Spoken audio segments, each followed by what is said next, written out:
Once again, Shaun Clarida is qualified for both the 212 Olympia and the Open Olympia. We know what the IFBB rules are. Which one will he decide to go into? If you like this video, please give it a thumbs up and subscribe.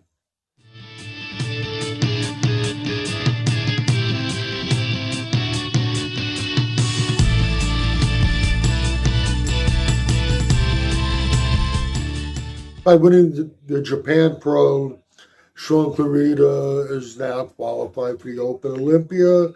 I think it was 2 years ago when he was in the same position. He had to make a decision, and he competed in the 212. He's in that position once again. Right away, he made a statement saying he wants to compete in both divisions.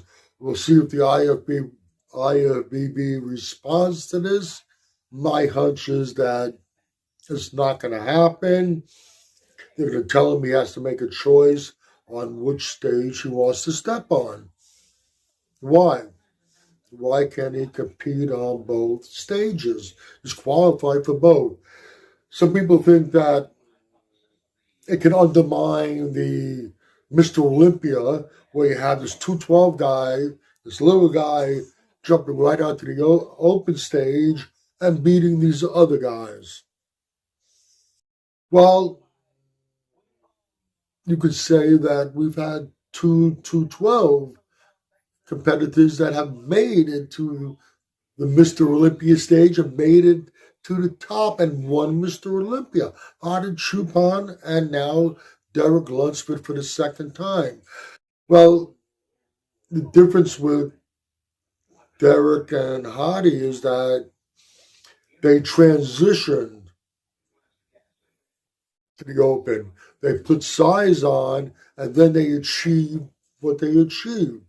Here we're going to have a competitor jumping right from the 212 stage onto the Open stage. Not much time to put on any size at all. So what if this guy, 212, step on the 212 competitor steps on the Open stage at 212? After all, you had to make the weight limit. So he's stepping on the Open stage at the same weight, and he beats all these guys. It's not going to happen. Unfortunately, when the judges are judging, and I've made arguments about this before, stature obviously comes into play. If you're a lot shorter, you can get penalized. In my opinion, when you're judging a physique, I don't care how tall you are, you're judging the physique, not how tall they are. In Shaun's case, a couple of years ago at the Arnold Classic, I will argue to this day with anybody that he should have placed ahead of Big Ramy.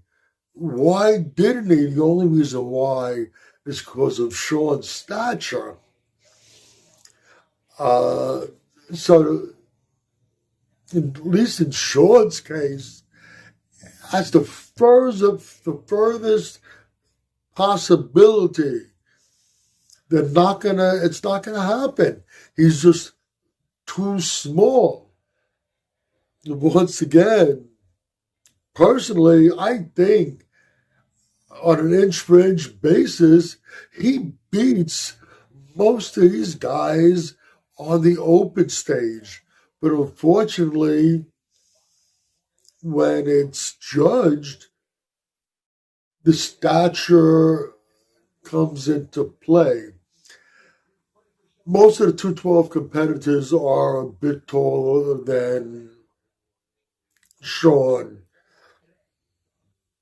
Derek, probably about 5'5", Hardy maybe 5'6". Not a lot taller, but enough taller to be able to put on a kind of muscle and go onto the Open stage and do damage and actually win the Mr. Olympia. I think at the end of the day, the decision that Shaun's going to make, which will probably be the smartest decision for him to make, is going to the 212 division. I do not think that he can even break into the top 10 in the open division. I don't think he can win the 212 division either. I don't think he can beat Keon Pearson. But it might be better off for him placing second to Keon Pearson than placing out of the top 10 in the open division. At the end of the day, I think he should be allowed to step on both stages if he's qualified and he chooses to. I do not think it will be allowed, so we will see Shaun Clarida on the 212 Olympia stage in 2026. Thank you for watching. Muscle Central like, share, and subscribe.